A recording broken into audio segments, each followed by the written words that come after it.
The 5 hidden energy drains that are killing your success. You're not lazy, you're leaking energy. There are the 5 hidden drains that sabotage even the most disciplined entrepreneurs. So what we're going to talk about in this video is by the end of this, you'll know exactly where your energy goes and how to reclaim it.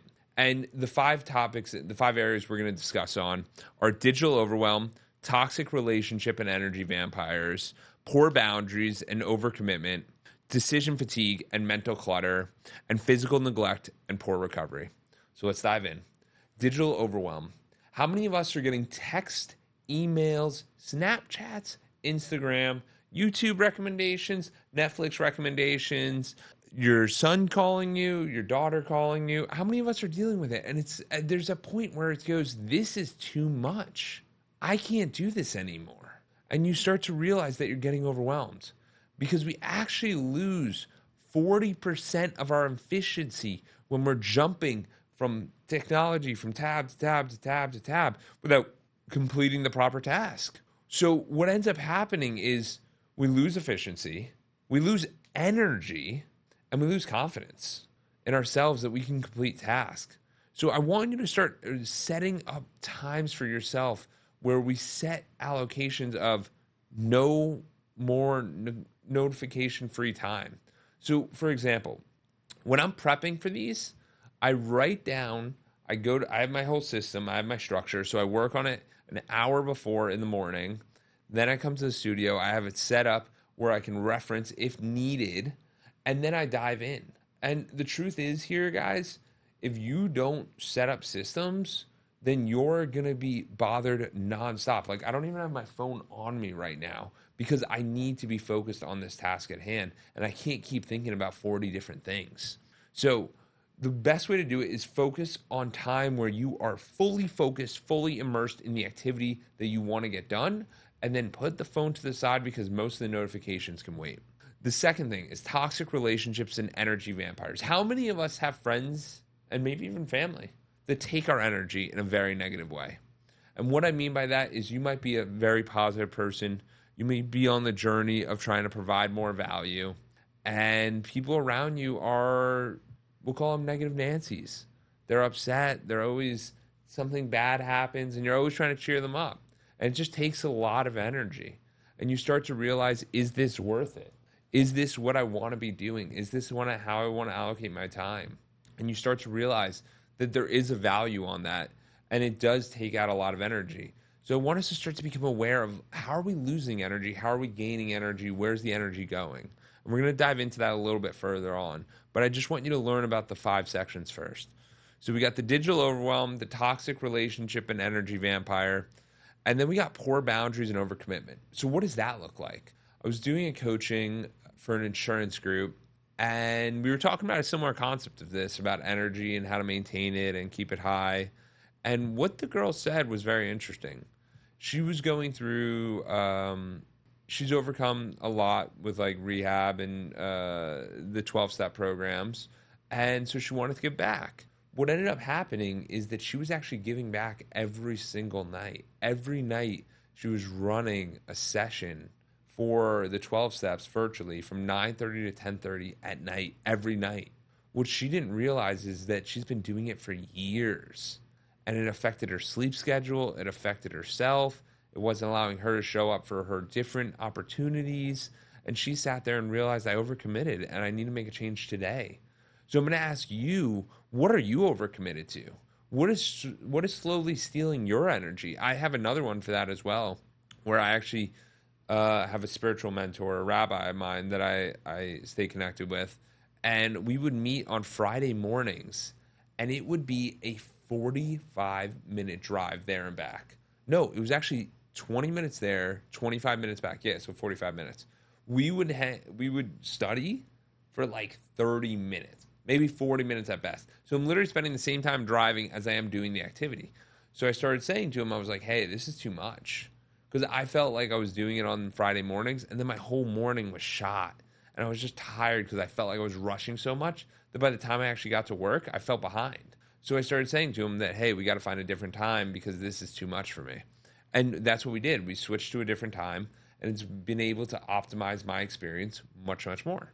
So you want to start to set these boundaries. If anyone's doing too much, you want to set the boundaries, and you don't want to overcommit to too many things, because you do have a life, and it is hard to stay focused on the things at hand when you constantly have things pulling you in a million different directions. Then the other big thing you want to do is you want to reduce decision fatigue, and you want to remove the mental clutter. So what is mental clutter? So for me, the way I like to think about it is like decision fatigue. For breakfast, do you have to deliberate across 20 different options? Do you want a smoothie? Do you want to go to Smoothie King? Do you want to go to a deli? Do you want to go to a bagel store? Like, there's so many options that if you can just make it at home and make it simple and healthy, it's like, how much easier could that be? So we do eggs every morning. So we'll make eggs, and then we'll do variations of different bread, different toast, different that. But then you have different cheeses and different meats. But in essence, it's the same thing. You make an egg sandwich and you call it a day. Why? Because the more that you know exactly what you're going to do, the less decision fatigue you're going to have, and the mental clutter that you're going to be thinking about. So what that means is that since you don't have to worry about breakfast, now you can focus on that next activity. And this is what me and my wife do. We make breakfast almost every morning, besides maybe like Saturday or Sunday. We might go out, but majority of the time it's healthier, it's easier, and it's more structured. So it's like, why not go with this route? And then actually we honestly do that for breakfast, lunch, and dinner on majority of the time for, like, I would say Monday through Thursday for sure, maybe even Sunday sometimes. And it's just important, or no, actually Sunday through Friday, and then Friday afternoon we might go out for lunch. But otherwise it's just so much easier, and it's so much simpler. Then the last one is physical neglect and poor recovery. So I have a Fitbit. I use the Fitbit to track my health. The reason I do that is because it tells me how my sleep is. It tells me how many steps I'm doing. It tells me how I'm improving. And you start to realize here that it's so important, because if you're not optimizing your sleep, if you're not optimizing your physical health, then what ends up happening is you really start to show in your energy. You really start to lack a lot of energy, and you can't do a lot of the activities that you want to be doing because you're constantly being pulled back. Why? Because you're not able to overcome them. So some of the things I do is some of the really easy ones that actually almost anyone can implement is after a meal, try to go on a 5 to 10 minute walk. It'll help you drastically. It helps you digest. It's very European, and it really helps with a lot of those things. The other big one I try to do is the 3-2-1 rule, which is 3 hours before bed, stop eating, 2 hours before bed, stop drinking, and then 1 hour, try to do a digital detox. That one's probably the hardest for me, but I really try to do the food thing, because if you eat your dinner too late, then you're not getting as well of sleep. So it's really important for us to realize these things, because do we want to optimize our sleep and our recovery? That's a massive amount of our time that we allocate. You know what I mean? So you want to make sure that you're doing this in the proper way. Now, so far we've covered digital overwhelm, toxic relationship and energy vampires, poor boundaries and overcommitment, decision fatigue and mental clutter, and then physical neglect and poor recovery. So now you know the 5 areas that are that are draining your energy on a daily basis. Now that you know these, you know that you have to perform on a high level. So you have to sit there and go, okay, what's the next logical step? I know I'm doing this, but when am I? So there have been times where you might have heard something like a time audit, where maybe every hour you write down how you're doing, good, bad, whatever. And you start to realize, like, hey, am I improving or am I not improving? Like, where am I spending my time? Does it make sense, or is it a waste of time? Then I want you to do here, it's very similar to that. It's actually called an energy audit. So what you're going to do is you're going to start to look at your friends, you're going to start to look at your family, you're going to start to look at the people you interact with, and you're going to start to ask yourself, when does my energy wane? When does it improve? And yes, there's ways we can create energy, like you could do jumping jacks, push-ups, tap your chest, get high energy level. You can do all of these things. But overall, I want you to really sit there and think, how am I getting my energy level higher? How am I raising this? Does this fuel into me, or does this take from me? And you're going to just want to take inventory of this for a week. And if you start to realize that there's people you go to, there's activities you do, there's things you spend your time on that are really just taking from your energy, you're going to want to eliminate those.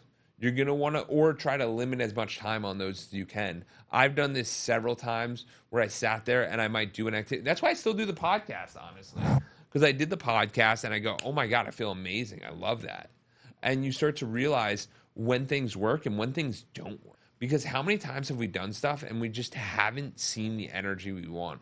So it's kind of like when you do these different activities, you're going to want to see what's working and what's not. And most of the time we never know about this. So the way to do this is you want to measure and monitor. So we've talked about this before, but essentially what measuring and monitoring is you want to pick one thing, which is your energy level. Is it low or high, right? And throughout the day, you want to maybe do a check at like 8 a.m., 12 p.m., 4 p.m., and maybe 8 p.m. again. So you got 4 times. And I want you to check throughout the day and just track on your phone or track in a Google Sheet 8 out of 10, 7 out of 10, 6 out of 10, 4 out of 10, 1 out of 10. So then you start to learn your high energy times, right? Is your high energy times in the morning or the evening? And you start to learn about yourself. And the more you know about the self, the better results you're going to get. And by better results, what that means is I'm referring to you understanding yourself and when to do certain tasks. For me, for example, I do much better with studio time in the morning. Why? Because I'm mentally astute, I'm mentally going. I do a lot of my operational work in the afternoon. So what does that mean? If that's the case, then it wouldn't make sense for me to do the studio at 10 p.m. at night. Why? Because that's usually when I'm tired.